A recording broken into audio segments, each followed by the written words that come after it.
Welcome to the RM Doctoral Consortium.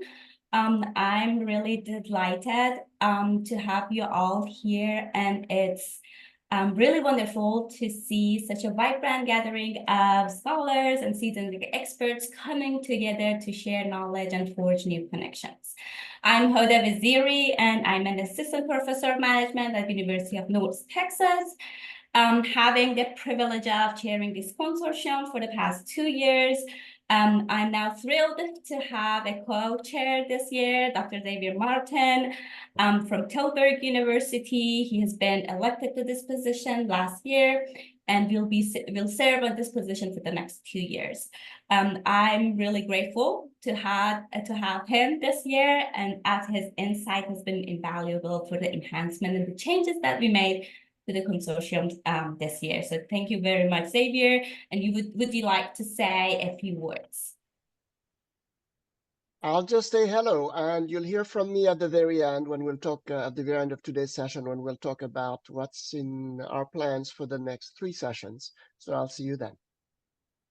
Perfect. Thank you very much, Xavier. Now, I would like to introduce Dr. Larry Williams, who is the director of CARMA, which stands for Consortium for the Advancement of Research Methods and Analyses. CARMA is an essential resource for researchers seeking to enhance their methodological skills through workshops, webinars, and other range of educational resources. CARMA has been a steadfast supporter of our division, playing a crucial role in supporting our activities, and we are really appreciative of that. Larry, we would be delighted to hear a few words from you. Hey, thanks, Hoda. Welcome, everybody, and again, sorry for the bumpy start. Rebecca, our great assistant director, was unavailable, and we tried our best to get everything set up, and so a few bumps, so we appreciate your patience. I was at the opening discussion when the Research Methods Division was established as a special interest group in Boston in 1984, and I've been a strong supporter ever since then. And CARMA partners in several ways with the Research Methods Division, and this is one of our most exciting collaborations. So congratulations, Xavier and Hoda, for putting together a great program, and we'll look forward to joining you in the next 4 weeks. Rebecca will be back next week, and we'll make sure we have a smooth start. So good luck, everybody, and enjoy, and thanks for supporting CARMA. Thank you, Larry, for all you've done to support our division, and your efforts are truly incredible. Thanks. Now, I would like to introduce Dr. Andreas Schwab, who is the current chair of the RM division. Andre would like to say a few words to tell a little bit about the consortium, about the division. Andre? Okay, also for me, a welcome to the CARMA Research Method Division Doctoral Student Junior Faculty Consortium. Thanks from the RM division to Larry and CARMA for sponsoring this consortium. And also thanks to Hoda and Javier for putting together a great program. As mentioned, I am Andreas Schwab, Iowa State University, and the current chair of the Research Method Division. I wanted to congratulate you to your decision to participate in a research method-focused consortium. I think that's a very wise choice because I believe the approaches to analyze empirical data will substantially change during the next years. And these changes have actually already started. So if you look at machine learning, Bayesian analysis, video analysis, replications, they all will play a much bigger role, and they will also affect how other methods that we're currently using are going to be implemented.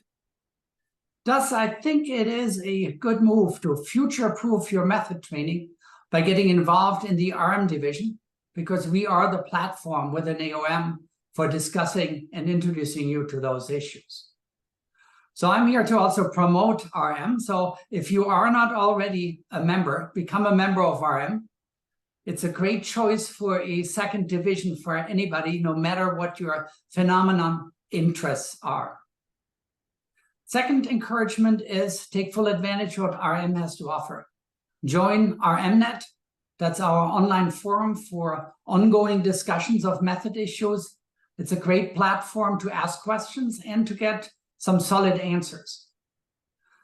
I hope I'm going to see you in our research method workshops, symposia, paper sessions at the AOM conference in Chicago. I hope you also realize that the Research Method Division and AOM are collaborating with CARMER, and you have more access than just to this consortium. You have access to the CARMER research webcasts and to the webcast library that CARMER has.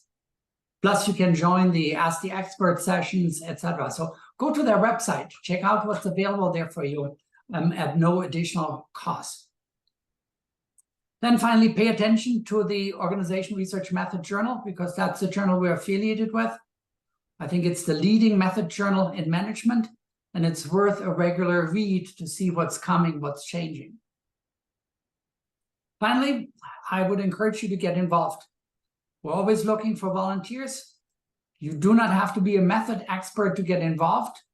We have student representatives on the executive board, and we have students involved and junior faculty involved in other roles at the executive board.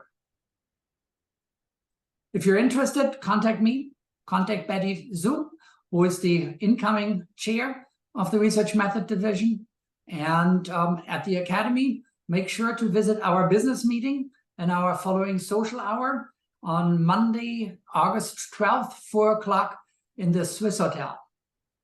So I'm hopeful to seeing everybody there and to interact, and hope that you will make the Research Method Division your home at the IOM. Thank you, and back to you, Hoda. Thank you so much, Andrea. Appreciate it. So now just a little bit about the consortium.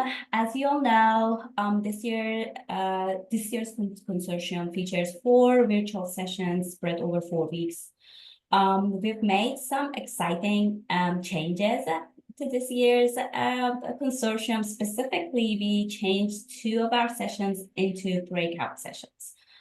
This setup is designed to foster more interaction between participants and panelists, and to tailor discussions more closely to your interests. So I'm really excited about this. And then with this new setup, a large and a very diverse set of panelists contribute their time and knowledge into this consortium. And I encourage you to take full advantage of the insights they have to offer. We are also pleased to welcome more than 250 registered participants across 23 countries, which is very exciting. About 110 of these are new to RM. And I would like to kind of remind those of you who are not an RM member yet of the pledge you did to join the next time you renew your AOM membership. This is very crucial for us as a division, because it directly supports our ability to provide professional development workshops and different sessions at AOM. So please do so the next time you renew your AOM membership. And then lastly, I'd like to thank our volunteers who helped us with organizing and making the things work at the back end. And really thankful to Shika, Pierre, Ozar, and James to really appreciate your help along the way. Okay. Now, today, our focus is on designing large research projects or dissertations, and I'm thrilled to introduce our 3 panelists. Dr. Brian Boyd is from Northern Arizona University, who will provide insights from a macro quantitative perspective. Dr. Eden King is from Rice University, and she will be our expert on the micro quantitative side. And then we have Dr. Michael Pratt, who is from Boston College, and he will provide their insight from a qualitative perspective. Thank you all for contributing your time and insight into this consortium. I really appreciate it. The way we're gonna do this is that each panelist will present for about 10-15 minutes of what they think are the most important points in designing and managing a large research project. And then afterwards, we will have a Q&A session based on the previously submitted questions from our participants.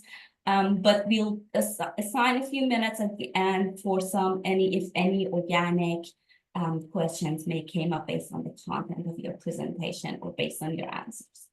Again, truly appreciate your time and contribution here.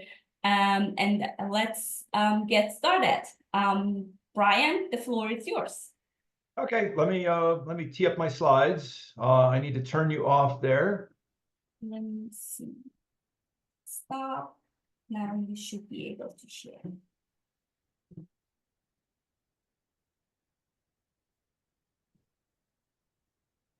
Come on, slides, you can do it. Okay, can people see slides? Okay, all right. I'm assuming a bunch of you are doctoral students, and then the remainder of you are junior folks. So you're either working on dissertations or some other large project. And there's two sets of issues that we have. And the first one is logistics. And the second thing that we don't want to lose sight of is maximizing your publication potential at the outside of that. And so I'm going to merge the two of these together. So I've got some very general stuff that talks about just the challenges in publication process, and then design stuff as we're doing the large projects. And I've got a bunch of slides, so I'll go through them quickly. And if you want the slides, just email, I'll send them to you later. I am a glutton for punishment, or sadistic or masochistic. I don't know. I've been a journal editor for 15 years. I've been on a lot of boards. And so I see a lot of papers, and I also like doing really large projects. And these include meta-analyses, review articles, content analyses, and they are logistically involved. And you get some really cool data that comes out of those. And so it's exciting to work on those types of things. Okay, so very, very big picture, okay? You may be focused on the logistics of getting through a dissertation, but we also want to be thinking about what you're going to be doing with that at the end. And we need to acknowledge that there are these very fundamental tensions between you as prospective authors and people like Mike and Eden and me that are reviewers and editors. What you're looking for as an author is a publication because you're trying to get your first job. You're trying to get promoted to full, or associate rather, you're looking for tenure. Journal editors sadly don't care about any of that except in the abstract because we have really scarce resources. The screening process is complex, and we're looking for influence. And so you've got these two groups, and they're trying to accomplish very different things. And to highlight some of the challenges of that, this is a journal that will remain unnamed, but it's based in the UK, and it's a 4-star ABS. And it sounds a lot like Journal of Management. But this is a recent year that we have, and this is the volume of submissions, which is that really giant red bar, and then the very tiny, tiny, sad green bar, which is the number of published papers. And I want to contextualize this for you with an image that we should all be able to relate to. You are 7 times more likely to survive the sinking of the Titanic than to get your paper published when you send it off to my journal, okay? So in the grand scheme of things, you are not Kate Winslet, you are Leonardo DiCaprio, and you are going down. So as we're designing our stuff, we really want to be focusing on that. And again, very often we tend to focus on just, well, I get research output, that gets me my job, that gets me tenure. We want to be thinking bigger picture, right? Because you're using this as the foundation for your career. So we want to learn skills like efficiency, learning curve, building a co-author network. You want to write for influence. There's some data in management that suggests that the more prolific you are, the less influential the individual articles are. So quality and quantity can be inversely related. And again, the journals want citations, okay? So that is something we need to be considering in the background as we're doing this. And just another neat thing that highlights how difficult the research and writing process is, There's something called Lotka's Law that says the number of people making 2 contributions is a quarter of those making 1. The number making 3 is 1/9, so it's a 1 over n square. Those are the distributions. We see that across most disciplines. And the red dot is actually strategy faculty. So writing is a hard game. And so the project itself is just the entree towards actually getting published. And then we have other issues with citations that are downstream. All right. So with that, some tactics that I would suggest to you based both from my perspective as a reviewer and an editor and working on large projects. I used to team teach in a lot of engineering graduate programs. I spent a lot of time in factory floors in different parts of the world. And I had this epiphany one day as I was watching stuff go through that your career is basically a factory floor. Okay. And we can design our factory floor to work better. And I'm not suggesting that we become robots or highly mechanistic, but rather that you manage your existence so that you can do the most of the things that you want to do. And so there's this phenomenon called the Toyota second paradox. And the Toyota second paradox is basically the mantra of hurry slowly, okay? And there were these studies that came out in the 1990s that raised a lot of issues for engineers because they looked at the people at Toyota and they said, God, they're really slow, the stuff in the circle. They spend a lot of time in the design stage. They spend way more time than GM or Ford or Chrysler in the design stage. But because they're so slow, or despite being so slow, they actually got a finished product off the assembly line and out to consumers in half the time of what Detroit was able to do. And the logic is basically you spend a lot more time on the front end in the design stage, considering alternatives, different scenarios, and then you have less rework, less changes, less problems downstream, okay? And I'd encourage you to take a look at this and also stuff on lean manufacturing to get some more insights because, well, we just don't have a lot of time to talk about that in huge detail here. The second aspect of that comes out of manufacturing is also something called lean production, right? That you want to try and manage your research processes as best you can. And I recognize that this is very high level and abstract, but I am a strategy guy. The helicopter view is dangerously close to the earth for me. Satellite view is pretty nice, okay? So this is some high level stuff. I'll talk about some more particulars in a minute. Lean production, though, talks about the first thing you want to do is you want to specify the value from the perspective of the customer, which is me and Mike and others that are journal editors, okay? You figure out the value stream, that you create that, you go through all these other steps. Super brief version of that, but read some of this stuff. Pragmatically, okay, things that we want to consider that come out of manufacturing. Benchmarking. What are you good at? What are you not good at relative to your peers? You figure out your strengths and weaknesses. We can apply Kaizen, which is the small but continuous incremental improvements to get better at stuff. And you're going to have things that you do well, things you do not so well, and you can look at that dissertation project as an opportunity to try and refine those. Separately, manufacturing, you've got issues of make versus buy. It may be cheaper for you to outsource some of your skill sets by recruiting people like different colleagues. And a lot of times you can work with people to try and acquire those skill sets yourself.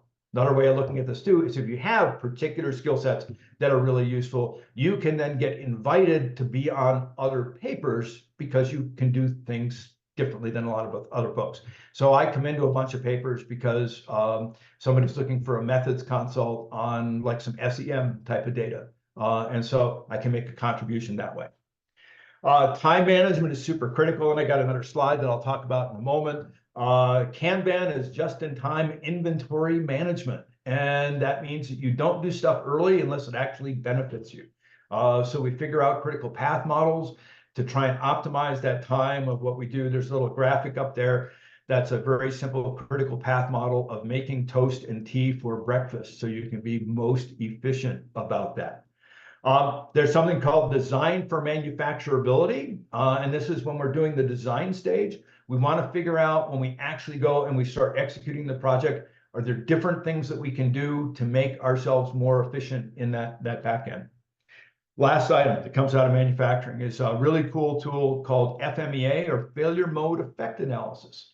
This is identifying all the things that could possibly go wrong. And if you're considering this at the design stage, you're basically doing scenarios where you say, well, this could go wrong, this could go wrong, this could go wrong. Some of these are major, some of these are less major, some are more severe, some are less severe. But then we start to work out all the different plan Bs for doing that. Okay, time, okay, and this is probably the most important thing that I can share with you. Time is your most scarce commodity, and you want to think about your time as the analog to an empty seat when an airplane takes off. Every empty seat is lost productivity from the perspective of an airline. You enjoy it because we can spread out and you don't have to share the armrest, but that is revenue, right? That's lost for the airline forever. Your time is highly bounded and it's finite. And so you want to try and do things to either create more time or use it better. So how do you create more time? You want to analyze your own personal value chain and the stuff that you do. And you use those ideas of Kaizen and critical path and other stuff. And you figure out ways that's easy, right, for you to try and find more time to work with. When I was in grad school, I started logging the amount of time that I spent shaving every day. And I said, wow, I shave 5 days a week, 50 weeks out of the year, because I don't shave when I'm on vacation. And I realized if I actually stopped shaving and I became very hairy and homeless looking, it bought me over another 40 hours in my year. And so I could have a 53-week year as long as I look kind of scraggly and unshaven. If you're able to use that time, right? So part of the second part isn't just frittering it away. I used to spend a lot of time on public transportation. And so I would save emails that were easy to read as I was hanging onto a strap on the subway, right? And I did a lot of work that way. I go to a doctor's appointment, anything else like that, and I bring work because there's all like these little bits of time. And it allows me to fill in that idle capacity. And that gives me more time both to do work, but also to do other fun stuff, right? So you can try and have a little bit more of a life. Working with busy people is the better way to get really good at that. You got to say no, which is really hard, especially as a doc student or as an assistant. Things that you can do to use your time more efficiently. I spend a bunch of time every morning just going through planning the day. I am absolutely ruthless with my time. If I'm in a meeting that goes over, I ditch because that's not my fault if it goes over. Multitasking generally slows us down in my experience. So time management becomes super critical.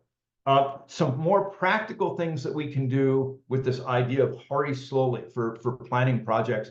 Whenever I'm starting anything, I go through and I have an exercise that I call articulating the landscape, where I identify all of the characteristics of all of the relevant work in that particular domain.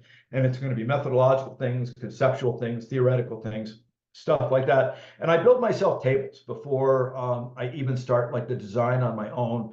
And the goals of doing that is it helps me figure out my design characteristics before I start. Goes back to that Toyota example. We have better information at the front end.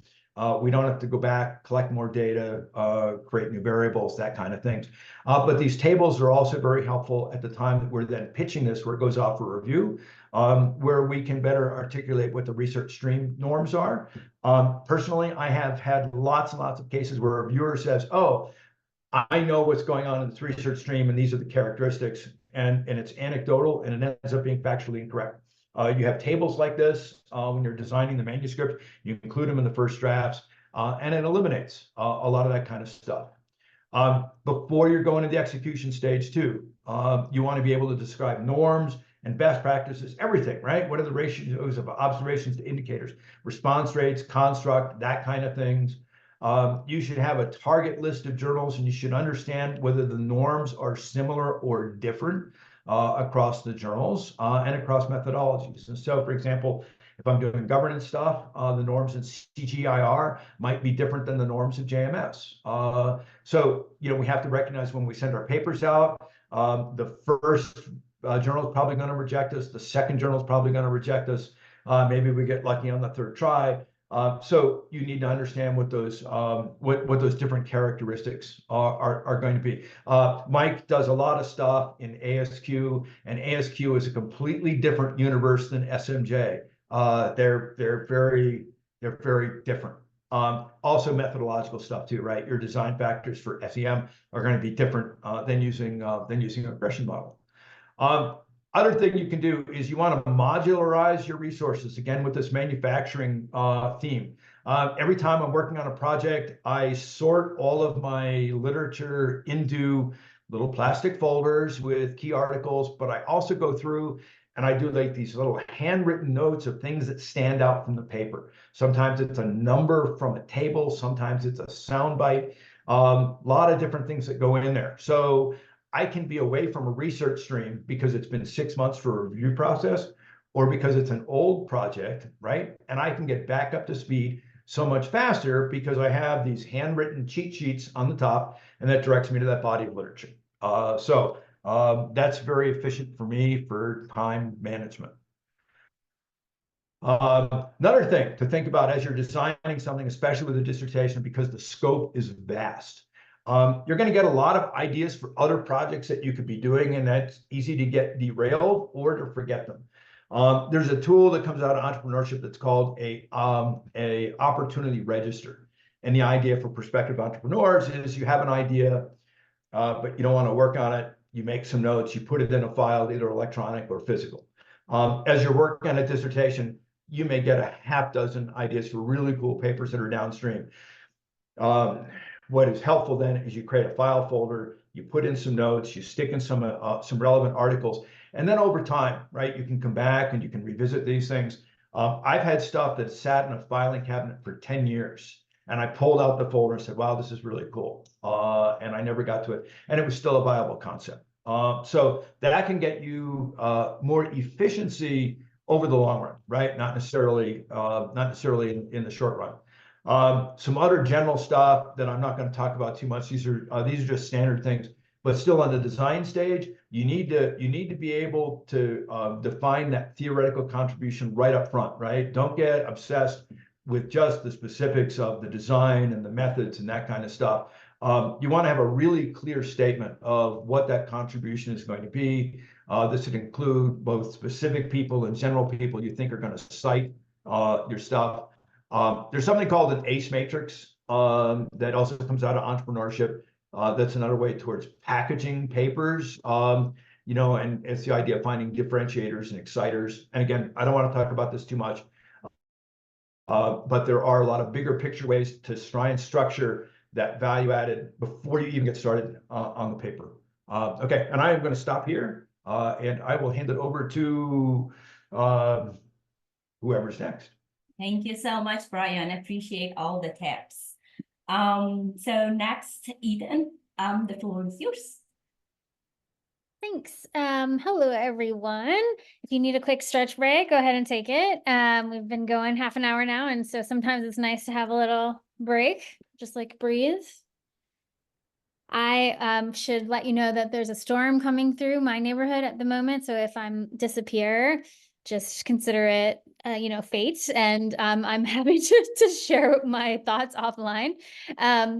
I'm going to take a different approach, and maybe it's the micro psychologist in me, and I'm just going to focus on 5 things that I am trying to boil my thoughts down into, and I'm literally going to put them not in a PowerPoint, but in the chat, so you can all have them at your fingertips right now. So whenever I think about a big project, whether it's a dissertation or just something I'm excited about doing, these are the things that I think about, and that I would encourage you to think about as you're doing your dissertation or any major project. And the first thing that's on there is that people matter. Okay, I'm a psychologist, so clearly I think people matter. What we know about research from our own personal experience and from scholarship on scholarship is that our collaborations matter a lot.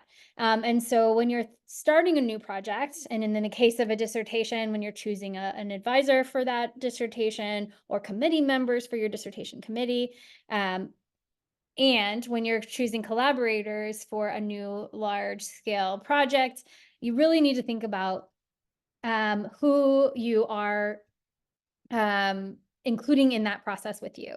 And there's lots of different ways to think about it. I'm a diversity scholar, so I think about composition of teams and how we bring different skills and expertise and personalities to bear on our teamwork together, right?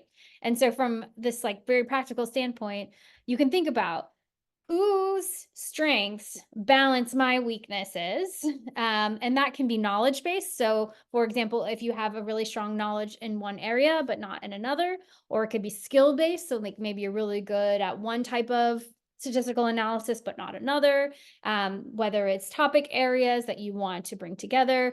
Very little of our work is done individually, and so we're going to be working together in these collaborations likely for our entire careers. And so it's really important to choose those collaborators carefully.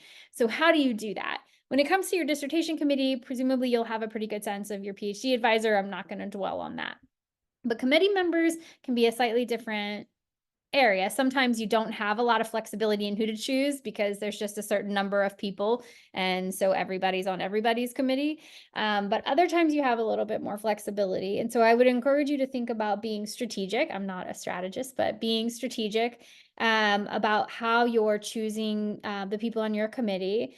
You want people who will give you genuine, good, constructive feedback that is timely, and who will support you in your career, because often they are also your letter writers, right? So from the dissertation committee standpoint, those are the kinds of things that you want to be thinking about. From your collaborator standpoint, you're thinking about these different aspects of strengths and weakness and how they might come to bear on the type of teamwork that you produce. I think probably everyone on the panel has had really amazing collaborators, and then also collaborators who they probably would not choose to collaborate with again. That's okay. Like, that's the nature of life. There are some people who we just work better with than others, but I guess my best advice in terms of the people mattering is, to the extent you can, try to work with people who help you be your best self in the research that you're doing, who bring out your strengths, who allow you to flourish, and who you simply enjoy working with, because it's a long grind. It's a marathon. Any of these big scale projects, and certainly the career, it's a marathon. It's not a sprint. And so really thinking through and being careful about what you commit to before you jump into a large scale project can be a worthwhile endeavor. How do you know that before you start working together? That's tricky. I mean, I would definitely suggest making sure that you have multiple conversations before you make a commitment to see a project through. You talk openly about your strengths and weaknesses and your philosophy on science and on the particular project that you're pursuing. And so I think it's totally reasonable. It's kind of like dating, right? Like, you're like, let's just have an initial conversation. Let's see how that goes. Oh, it seems like we have some things in common. We might be able to have a good conversation about this topic. Okay, so what's the next step? A second date. Let's have that conversation again. Let's make sure that we are really kind of aligned and want the same future together, and you start to have that defining the relationship moment in a collaboration. And sometimes it's very organic, and it doesn't, none of these steps are necessary, but sometimes it is very necessary. And that's the point at which you might want to get clarity around authorship, because that can be very important at early in your career. Who's going to be the lead author in particular may be very important in your career. And so having that conversation early and often throughout a project with a new collaborator is very important. And I guess I'll just reinforce what I already said is the best projects I've ever worked on, they may not be in the top journals, but when I look back on my career now, and hopefully, 10 and 20 years from now, I'll think about those projects where I got to work with people who I respect and admire and enjoy, and we produced something good together, so it may not be in, AMJ, but it has a home. We did good work. We learned something important, and we had an enjoyable experience working together, because it isn't just about the work, it's also about how that work influences your life and your well-being. And so I think the people really matter in all of those different ways. So that was my first point.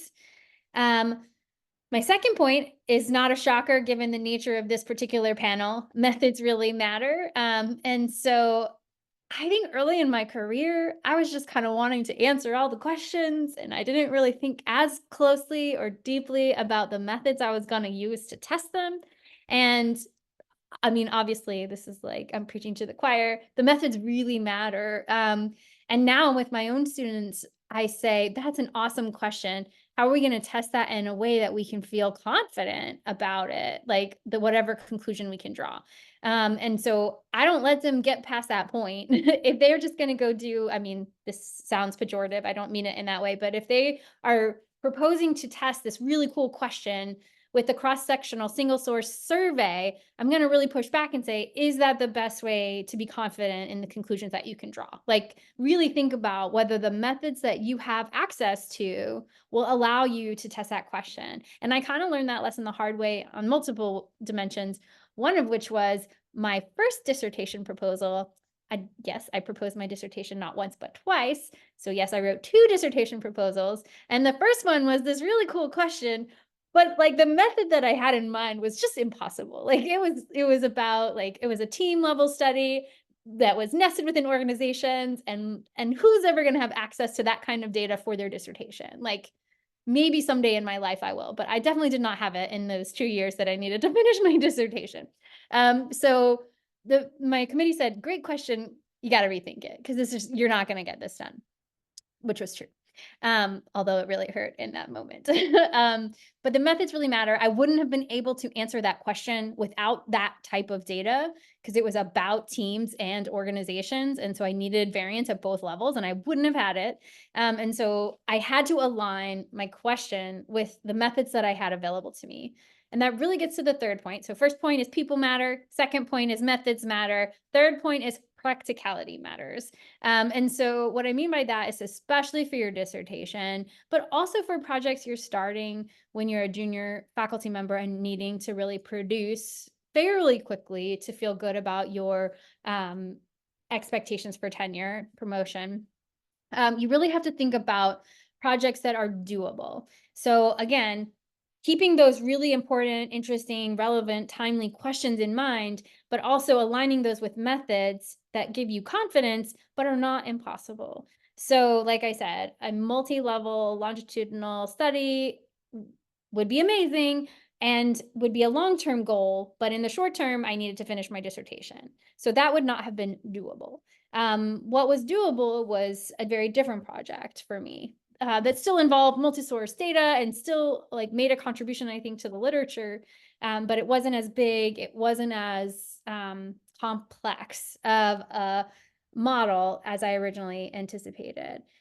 So I always tell my students that the best project they can do, especially for their dissertation, is one that is doable, one that tests something that they want to test that's doable and publishable. And anything that's doable is imperfect. So and what happens with the dissertation in particular, but to some extent other things too, is we get these really cool ideas and that we kind of like make them, we think our dissertation should be our best possible product. It should represent us to the world. And, you know, to some extent, it will be a representation of us on the job market. So there's truth in that. There's like this kernel of truth, but the larger like explosive notion of what a dissertation should be is false. If my dissertation was the best thing I ever did, that's sad because that was like many years ago. And that means like anything I do since then isn't as good. And that's just sad. I don't want that in my life. I hope you don't want that in your life. So actually, I don't even let, you know, when you're like labeling folders on your email or on your hard drive and you like label them dissertation, and I don't let my students label them dissertation. I say, just call it a project, whatever the project is. So work family, teams, whatever it is. It's not your dissertation because that makes it feel like this big, huge thing that has to be perfect. It's not going to be perfect. Like there's just no such thing. And so to have that expectation in mind, it can hold you back, or at least it would for me. So that's something to keep in mind, that practicality matters. It's okay to make decisions, keeping in mind that we need to be confident in the conclusions that we can draw, also understanding that no study is perfect. And I'm a big believer in replication and triangulation when we're really trying to understand how processes unfold in different contexts. So I think to assume that any one study is going to be the answer on anything is just a false expectation. And so I think you can kind of help yourself have a mindset that allows you a little bit more freedom and hopefully more accurate sort of reflection of reality. Okay, so people matter, methods matter, practicality matters, attitudes matter. And what I mean by that is that you do have an influence on how your projects unfold. So it's not, even though sometimes it feels like the world is out to get you and there's all these barriers in your way, those things are true. I'm not taking that away from you. But what is also true is that you do have some control in the process, that you have control over what you do. And you have control over how you approach those situations when there are barriers, when there are things that hold you back in different ways. And so, getting up in the morning with particular ideas in mind and having those things not necessarily come out in the reality of the day can set you back even further if you let it. So really keeping in mind, what we might call resilience or having drive or motivation to persist, I think is really important. I mean, that seems like obvious in the PhD experience, like it's all about persistence. There's some great memes on PhD and persistence if you just Google that. But it's also true in the career. Like there's so many times when you'll have this amazing idea, and then you'll do the lit search and you'll say, oh, somebody already did something very similar, so why should I even bother? Or you'll do a whole study and guess what, your results are not confirmed, do not confirm your hypotheses, or it could really set you back in terms of your academic goals and sort of in your deliverables, and also just your well-being, your emotional, affective experience of life. And again, I'm thinking about not just productivity, but also well-being in this conversation. And I think letting yourself feel those losses is totally reasonable. Whenever I get a rejection, and I get a lot, I look at it, I'm mad, I'm sad, I have all those negative reactions. I put it away for one day.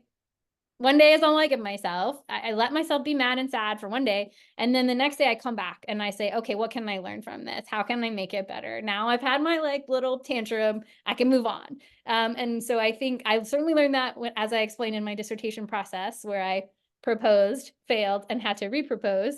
Again, I was mad and sad, maybe for more than a day in that case.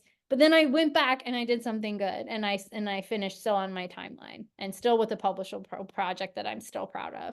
So I think your attitude matters. Your resilience really is a superpower. And so lastly, and building off of that point, people matter, methods matter, practicality matters, attitudes matter, goal perseverance matters. And so we can use our science and know that we can set smart goals, right, for ourselves, goals that are specific and measurable and attainable, but also somewhat difficult to achieve, and that will help us. And I have to do that every day. I have to have my long-term goals. By the end of the summer, I want to do X, Y, and Z. But then I also have to have my short-term goals. What do I want to do today? Because if I don't do that, first of all, I'm less likely to achieve those short-term goals, but also I don't know when I'm done at the end of the day. Because our jobs are the kind of jobs that you can just work continuously for your entire life and never sleep and never eat and just keep working. Because that's the nature of research, is you can always do more. There's never an end to the research, and there's certainly not an end to the service and to the everything else.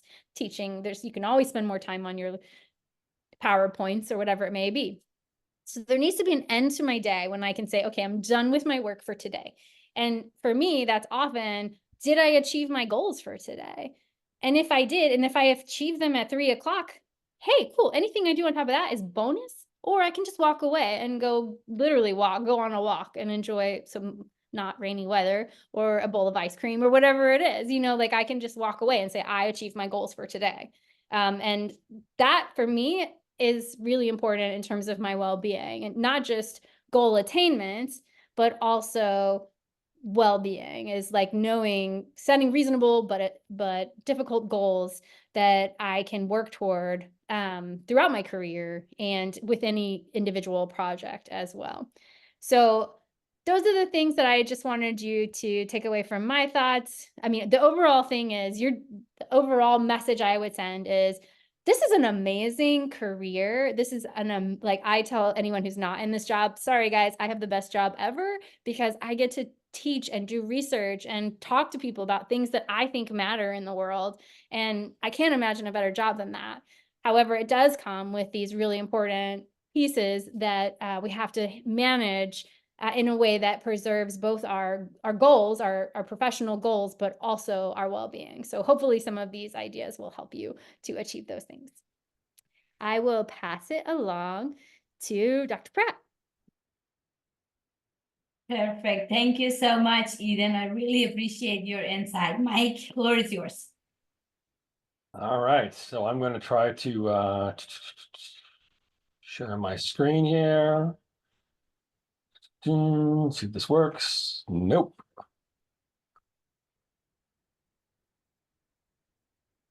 There we go. Perfect. Everybody hear me okay? All right, so I took a little different approach. I'm going to focus pretty squarely on managing a qualitative dissertation. There are clearly things with managing a qualitative dissertation that will be the same as a quantitative. I'll also have some advice here and there for people who are junior faculty, but that is my approach. So we're going to get into it. I'm starting my timer now. So I'm going to talk a little bit about how to choose a topic and a context. What are some of the basic elements of a dissertation proposal? The importance of communication, and some of this, both of the other folks like Eden just made several of the points I did, so I can skip over them very quickly.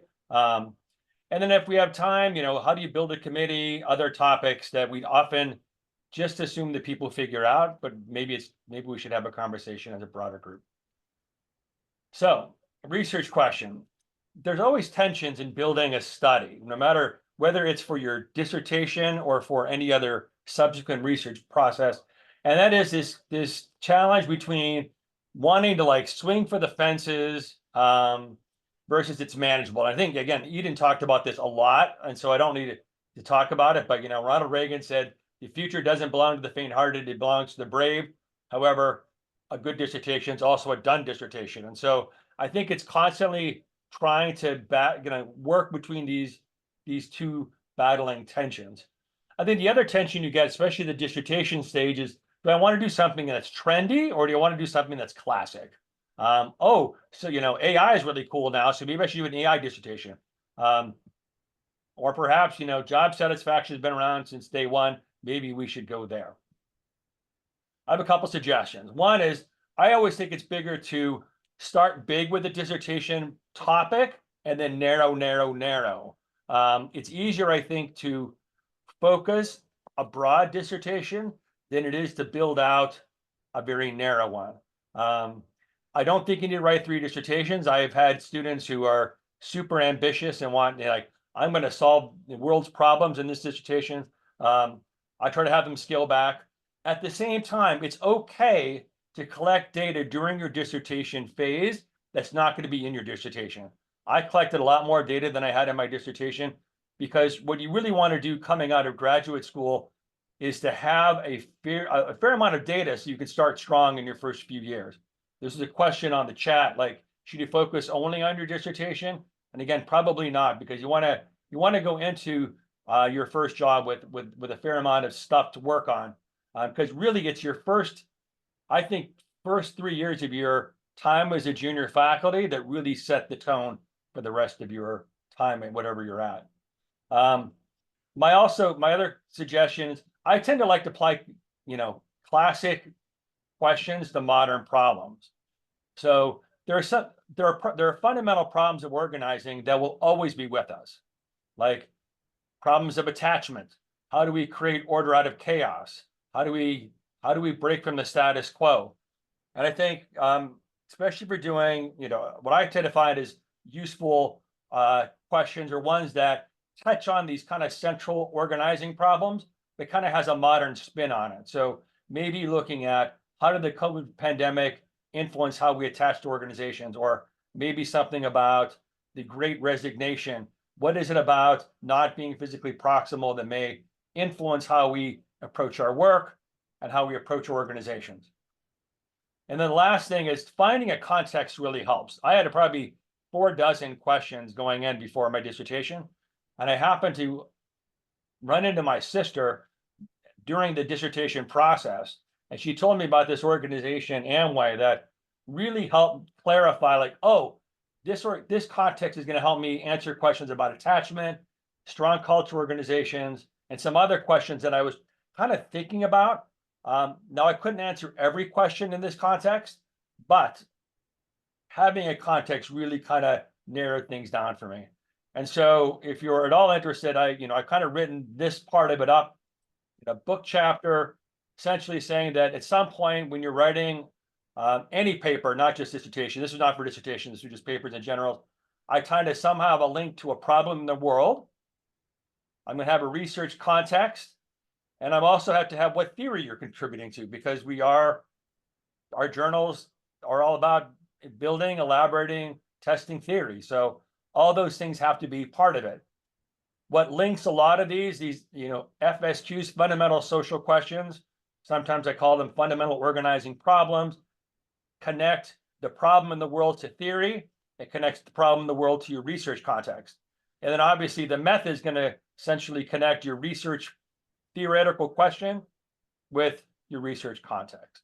So it's really a cycle. People start different points on this model. Some people start with a context. Some people start with a research question. Some people start with a theoretical question. But at the end, you need to have all of them working together. At a very practical level, you may ask yourself, well, how close should my research question be to my chairs? So I'm going to talk about pros and cons of having your question close to your chairs versus distant. So the benefits, if I do a research question, how closely should it mimic what my research advisor is doing? The benefits of this, if it does, is that you're going to have somebody on your committee, your advisor, who's very knowledgeable about the topic. I think be able to do very good mentoring. They will probably be able to say more about your contribution because they know the literature well and a letter of recommendation. They will be well connected to others in the area who appreciate this kind of work. On the con side, you don't want to be so close that you're seen as a clone of your chair. And you have to somehow express your own voice. What is uniquely you? And this is kind of a challenge if your research is too close to your chairs. On the flip side, if it's too distant, that could be there's some pros and cons of that. The pro obviously is you can stand out easier. And you may be viewed as more entrepreneurial. So I've had students, I've chaired, I think 14 or 15 committees. I've been on 30 others or something. I've had students who are very close to my research area and somewhat more distant, and these seem to be the pros. The cons of having somebody who is doing a research question that's really not in your area, I just was not able to give them as much of my knowledge as I could because I was kind of new to the area myself. It was more difficult to me to help them know what a good research question was. And then when the networks, it was harder to tap into networks. It wasn't an area that I was into. The final thing is it could also produce some confusion in signaling. I had a student who did a mixed methods paper, and the first question they got on the job market was, well, who helped you with your quantitative stuff?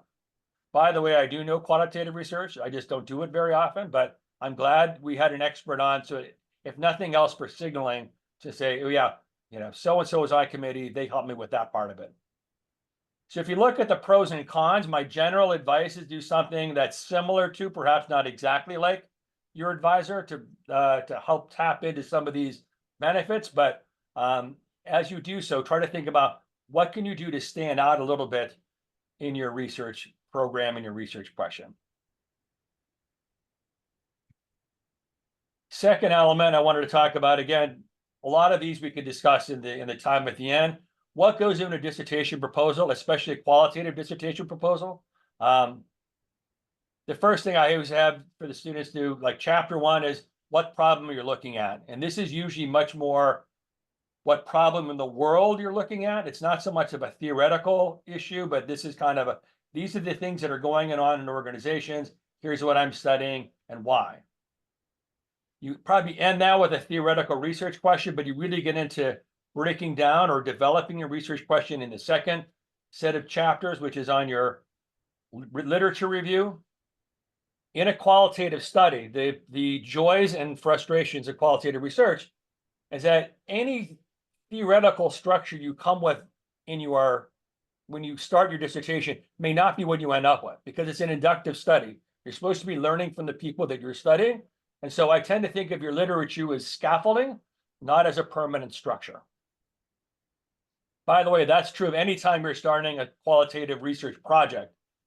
Your theory to start, you have to read theory. You never go in blank slate. That's a myth.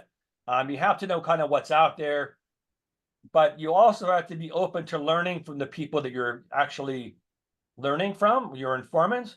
And so that may change. I've had so many papers where I started out.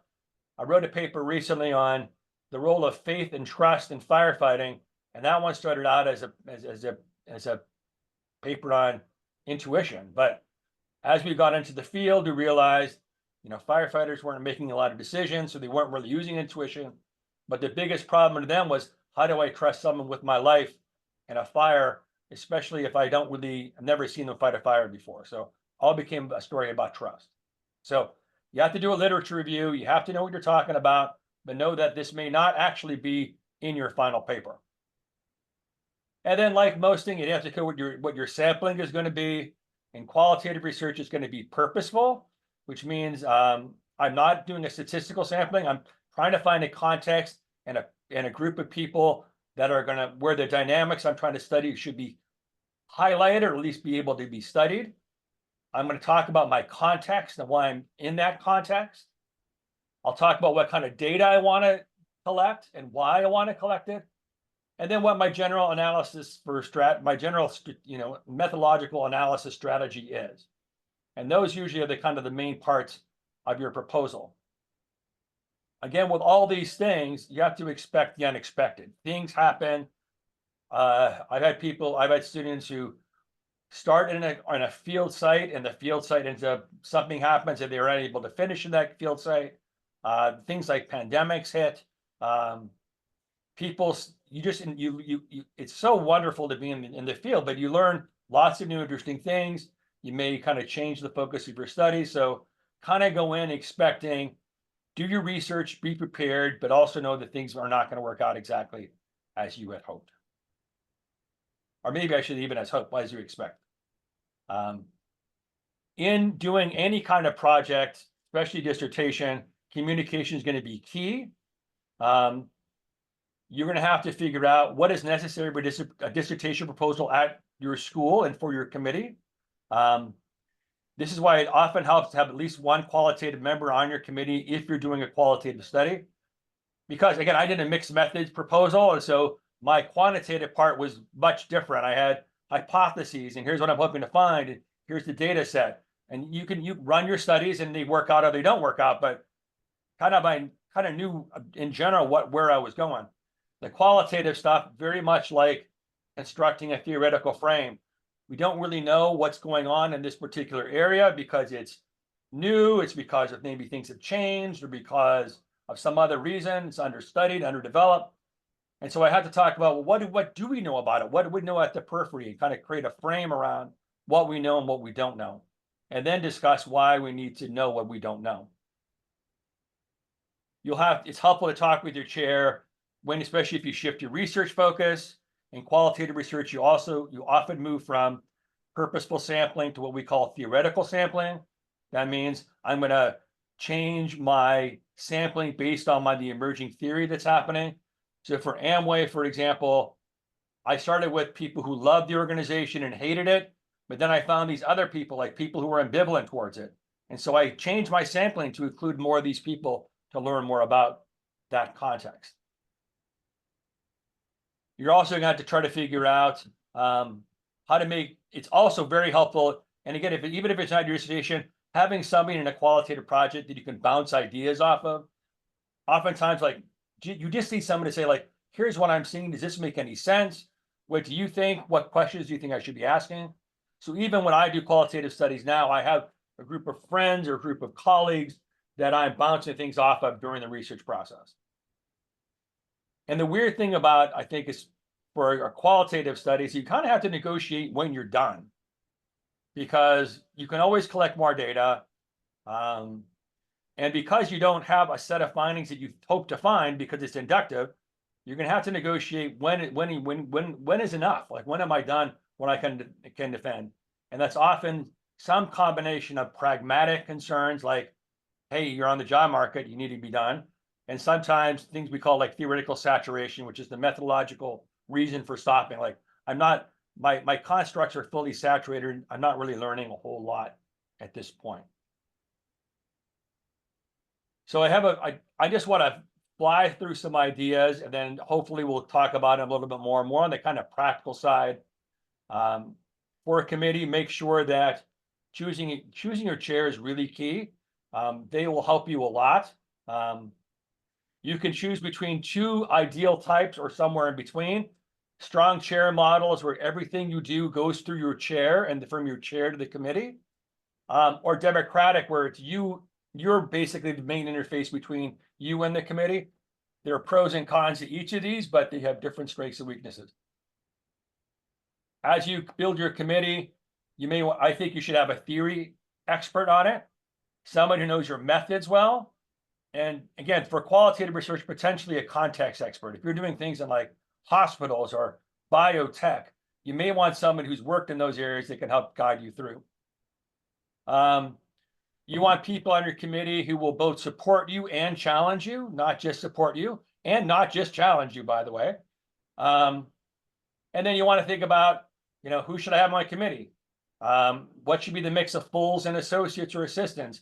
Famous versus less, or upcoming to be famed. Research interest, internal, external. At the end of the day, make sure your committee members get along.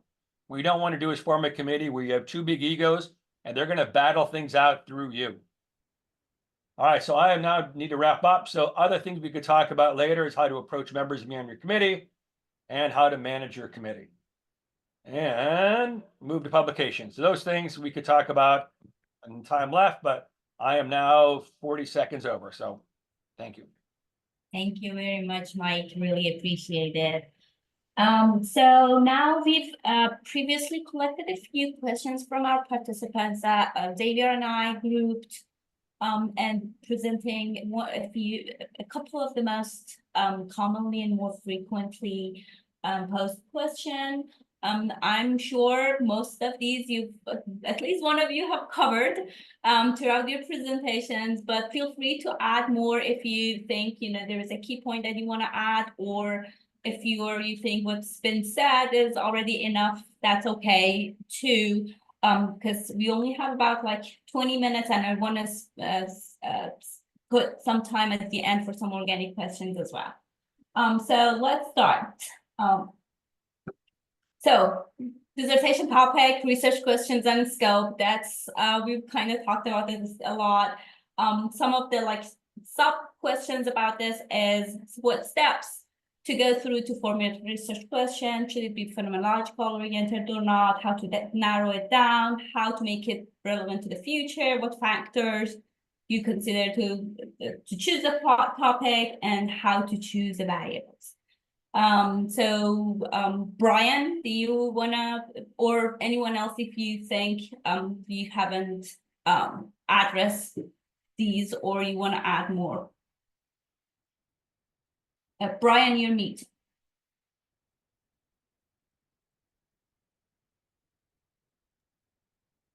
There we go. I'm gonna go out on a limb and say that Eden and I were basically saying a lot of the same things, but using different words because we live in alien worlds. And then Mike's got his own other subspecies over there. So it was actually fun for me to listen to all this stuff, to hear it framed in better ways, and some of the stuff Eden articulated better than I could, and then Mike did a whole other take on it.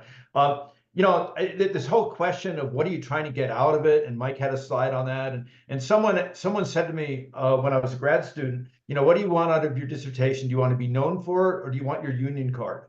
And so I think trying to assess, you know, the balance of those two is a big challenge. My dissertation was like maybe the fourth thing that I published.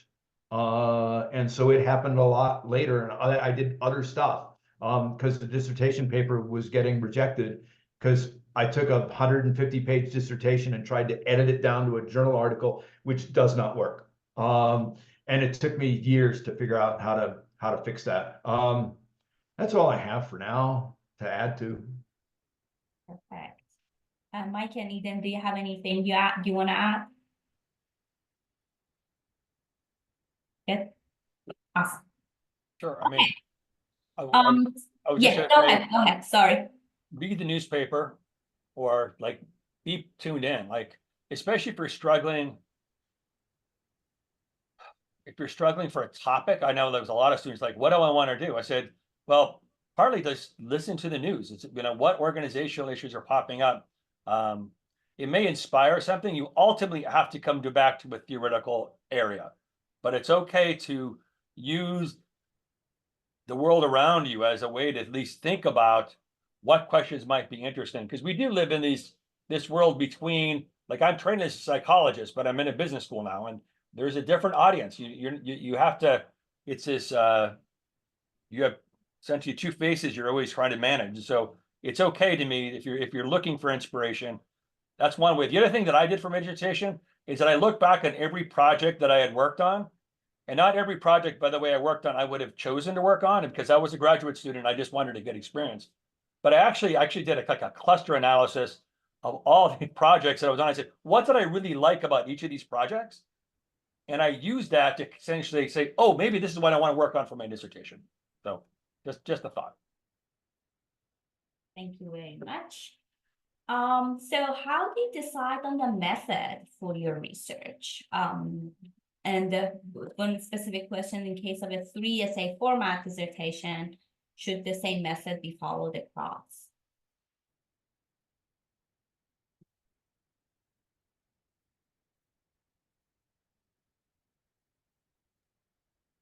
Always depends on your research question. I mean, that's step one. What is your research question? Is your research, I mean, and are you trying to build theory, or are you trying to test theory? Like, that's a big one. If you're trying to test theory, if you're trying to ask how much, how many, if you're trying to assess causality, if you're trying to be strong on generalizability, like all those things will point you in a like probably more in the quantitative realm. If you're more focused on realism or specificity, more on elaborating or building theory, you're going to go into, again, qualitative, quantitative, broadly defined.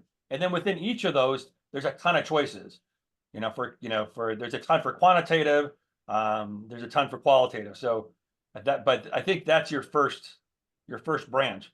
Or do you want to try to mix methods? I just want to say is tough. I know a lot of people like to do it. I originally, that was my original design. To be able to do both well is very difficult. My suggestion is know one method or a set of methods really well, and build on that. Over time, you can build up your thing, or find somebody in another method that's complementary to you. But I think it's very ambitious and people do it. Kim Osbach did a great mixed method study, but I think in general, you may want to think of your dissertation to possibly stick to one set of methods versus a ton, but that's just me. Great, thank you. Eden and Brian, do you have anything to add? All good. Perfect. Okay, so a kind of related question. What's the trade-off between using new innovative methods that in the dissertation than using an existing method? And how would you convince the reader or the reviewers of the appropriateness of this new method that hasn't been done maybe in the management field?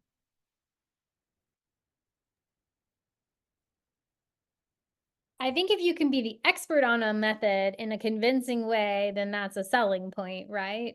But what I have observed is that brand new, untested, unproven, unsupported previously methods are difficult to defend. Not to say it can't be done, but people just ask questions about, well, why this and why not this and why didn't you think about this, and which is our job, as committee members, as reviewers. Like, our job is to ask questions like that. If you can come back and have clear justifications and understanding and rationale, and you understand it deeply, then maybe it's worth it to try to go out there on a novel methods quest. Certainly being a strong methodologist, I think, is a huge value add to any department or school.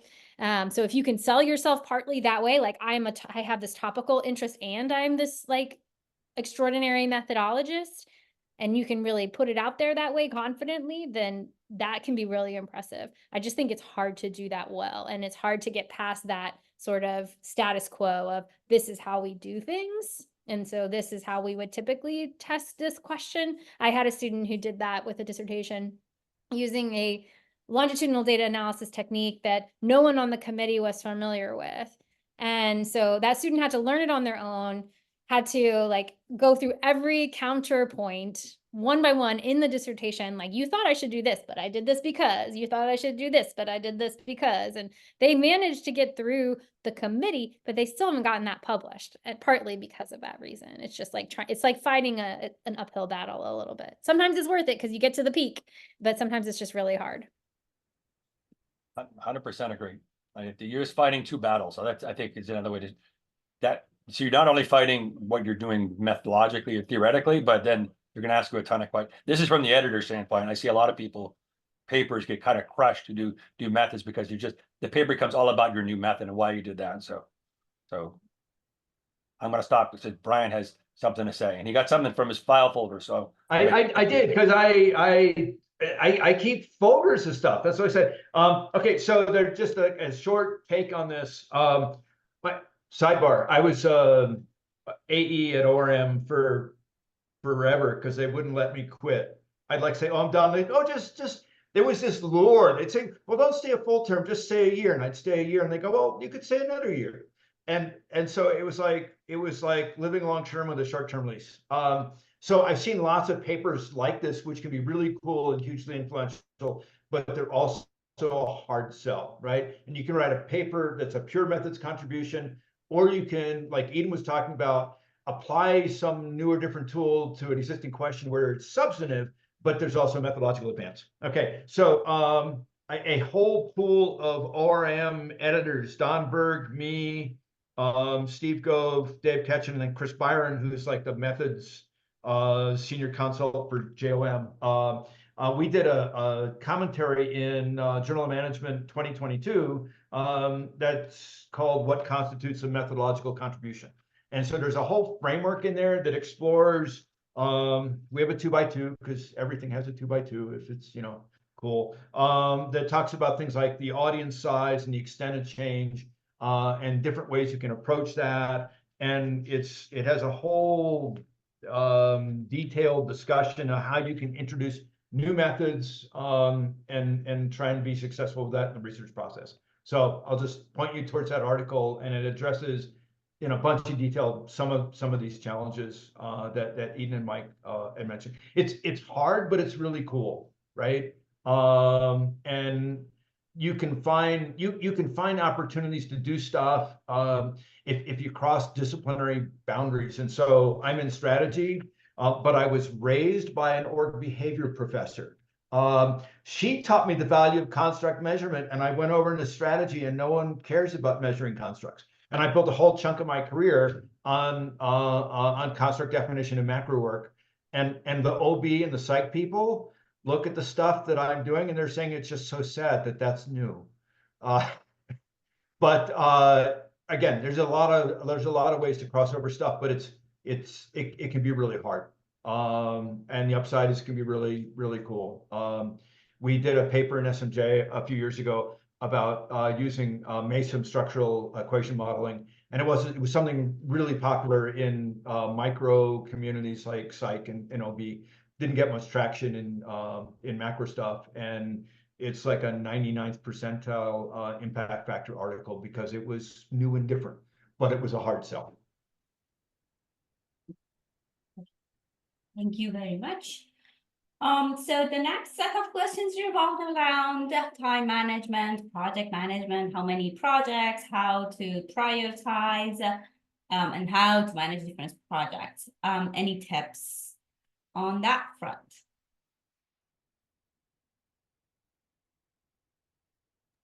Mike. So I ran our doctoral program for 13 years, so I think I've thought a lot about this. So I think you want to get involved in a research project as soon as you possibly can when you join a doctoral program. I like to see students working on a project or two their first year. We have a third-year paper, a lot of programs do, or something like some mid-level paper, mid-range paper. All that before your dissertation. So I think, part of it is you have to know what your own bandwidth is. You have to know how big the studies are. But ideally, you're gonna, I would want to be coming out of graduate school having worked on at least 3 or 4 different projects that you have data for that you can publish afterwards. Ideally, you publish something before you're on the market. If you have multiple projects, you want things at different phases. So it's good to have one where you're in data collection phase. So I usually encourage people to try to collect data the first couple of years, so that year 2 and 3, you're writing that up, but then you could also start collecting data for a new study. So you don't have every paper is in data collection phase, every project, is in data writing phase or publication phase. And then you get really good at time management. Like I literally have idea paint. So that's my whole back wall is essentially a whiteboard. And I have what projects I have when they're on my desk, where they're at. And so I can be very proactive in terms of what am I going to work on this week, what am I working on next week.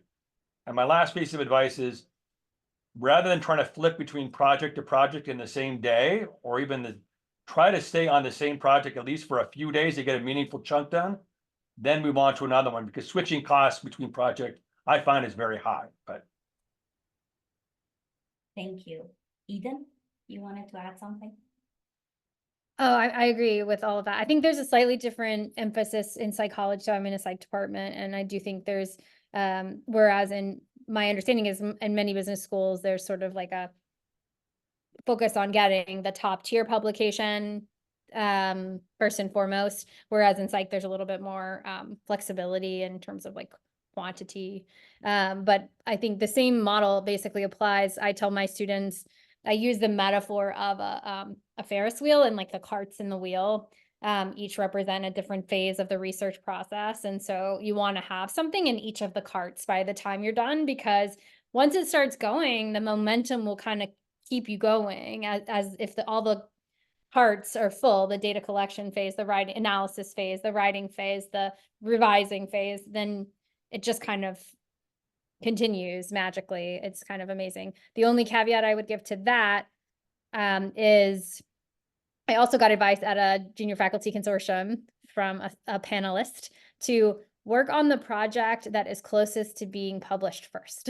So if you're in a spot where you like are sitting down at your desk and you have an hour to spare, and you don't necessarily can't necessarily take a deep dive into a major project, focus on the one that's closest to being published first. And I would further say the one that's closest to being published in the best possible outlet. So if you need to prioritize that. Perfect. Thank you very much. So I wanna skip one question and go to the next, because I do see a few questions related to like collaborations, how to choose committee members, how to navigate that conflict that may arise within the committee, and what skills to develop and how manage the co-authors in this questions that's coming in. So I wanted to specify a few minutes at least to this as well. wait, what's the question? So how to collaborate effectively with different people, advisors, committee members, co-authors.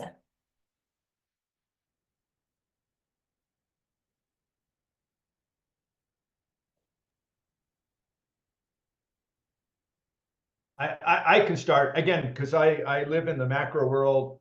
I draw on the framework of strategic alliances where you want to work with people in an alliance that have resources that you don't. And like folks were talking about before, it could be specific method skills. It could be content areas, like someone knows a lot about diversification and I don't. But there's other stuff that's important as well. And so I work with a mix of people that range from assistant professors to chair professors, and I try to extract stuff out of their brains every time I work with them. And sometimes it's as simple as how do you handle a hard question in an R&R? You know, and I've had things where I've looked at it and said, I've got no clue. I am totally out of luck figuring out what to do. And then one of my other co-authors says, "Oh, this is easy," right? And so you get a good collaborator pool. You go into a hard revision and you say, "Wow, I know that Mike or Dave or Don or whatever will be able to figure this out." I like working with people at different levels of experience because the folks that are the recent assistant professors, their methods training is the most recent. They've studied the literature more closely. They have an eye for different types of questions. And so, getting that variety. I work with a lot of people outside of the US, and it's a similar sort of thing. Their perspectives are different. Their approach to methodology is different. And I also try to work with people in other disciplines, right? So people who aren't management faculty or don't come out of a business background. Like Mike, I don't have a business degree, right? So I was a free range strategy scholar. I just wandered in by accident and they let me stay. So it gives me some different insights. And so, that's the best thing. And then sometimes it doesn't work out. So I might've been Eden, I forget who it was, possibly Eden, that said, sometimes you're going to have colleagues that you just say, I am not working with you anymore, because they weren't good colleagues for being efficient and stuff. And that's hard and that's painful to do. You see them in academy and you turn away as they're walking down the hall because it was like a bad divorce. And then other people are wonderful. Serial collaborators are great because if you've done 4 or 5 projects with the same person, you know their flow, you know their work style, and it's awesome. So I've done projects I'm not even remotely interested in, but because the collaborator pool is great, I said, sure, I'm in. Okay, that's all I have for this. I'll be quiet now.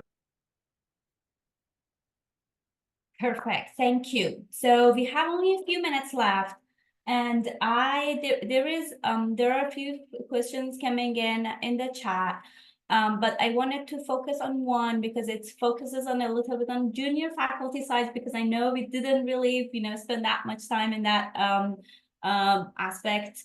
So I wanted to see, so he's saying as a junior faculty, who often views myself as a 7th or 8th year PhD student, I'm curious about how I could be a good mentor or collaborator to other doctoral students with whom I'm working, especially when they are asking me about how to develop a project, if not thesis, idea, a challenge that I think I'm still figuring out.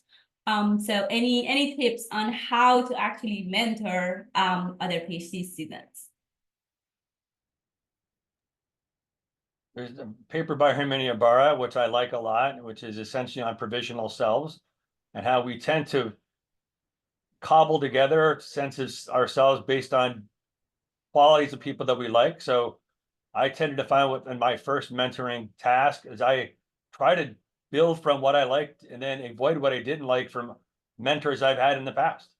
So, and you don't have to be exactly, you're never going to be like, Greg Oldham was a senior faculty mentor for me at Illinois.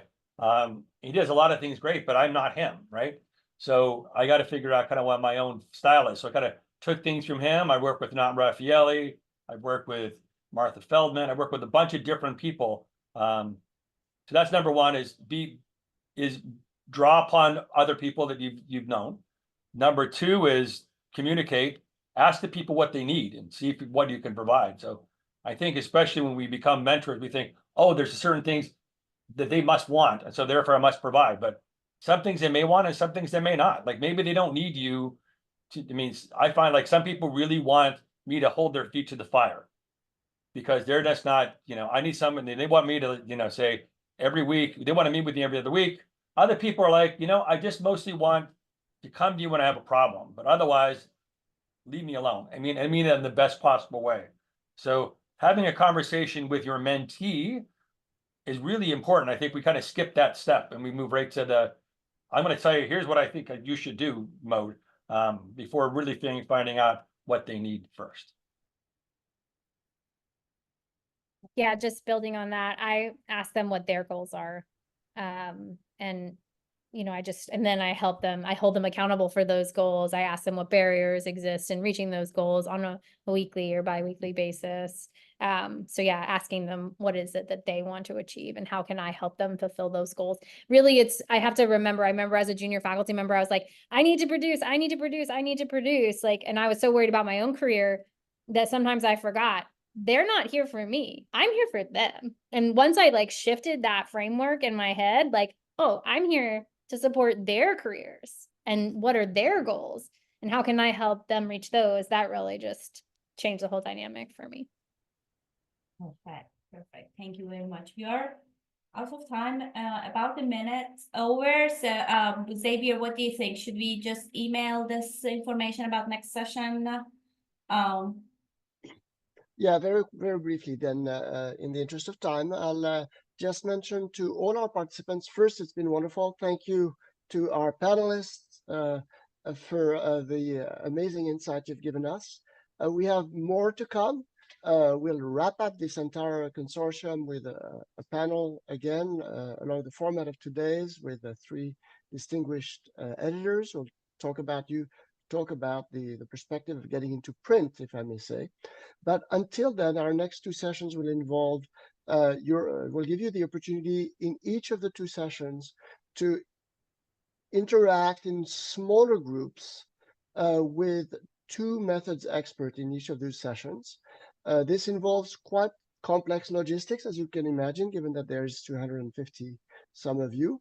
And so look for a message from Oda that will give you quite precise instructions about how you can prepare for those sessions, how you can anticipate and know to which of these groups you will be, in particular, whether you'll be participating in a particular methods discussion in the first or the second half of each of those sessions.